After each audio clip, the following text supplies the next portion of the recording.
guys என்னைக்கான collection first collection காட்டுறோம். விவோல X200 10 நாள் used, Vivo V30 ரெண்டு பீஸ் அவைலபிளா இருக்கு, விவோ V30 அவைலபிளா இருக்கு, அப்புறம் Redmi note 12 pro, Vivo V40e, Pixel 8 brand warranted அவைலபிளா இருக்கு 256 GB, அப்புறம் ஐபோன் 14 பிளஸ், அப்புறம் ஐபோன் 15, அதுக்கப்புறம் ஐபோன் XS Max அவைலபிளா இருக்கு, அப்புறம் ஐபோன் 12 ப்ரோ அவைலபிளா இருக்கு, அதுக்கப்புறம் ஐபோன் 12 பேட்டரி 100 ஃபுல் கிட்டோட ஒரு பீஸ் அவைலபிளா இருக்கு. அப்புறம் ஓல்டு கலெக்ஷனும் கொஞ்சம் கலெக்ஷன் அவைலபிளா இருக்கு.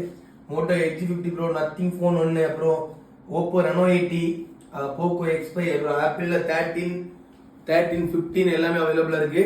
இன்னைக்கு ஃபுல் வீடியோ வராது, ஷார்ட்ஸ் இந்த ஒரு வீடியோ மட்டும் தான். நிறைய கலெக்ஷன் நியூ கலெக்ஷன் அவைலபிளா இருக்கு, ஓல்டு கலெக்ஷன் அவைலபிளா இருக்கு. தேவைப்படுற கான்டாக்ட் பண்ணுங்க, முடிஞ்ச அளவுக்கு சப்போர்ட் பண்ணுங்க. V40 ரெண்டு பீஸ் அவைலபிள், V சீரிஸ் நிறைய பேர் கேட்குங்க, V30 ரெண்டு பீஸ் அவைலபிளா இருக்கு, ரெண்டுமே பிராண்ட் நியூ கண்டிஷன் அவைலபிளா இருக்கு. தேவைப்படுற கான்டாக்ட் பண்ண முடிஞ்ச அளவுக்கு சப்போர்ட் பண்ணுங்க guys.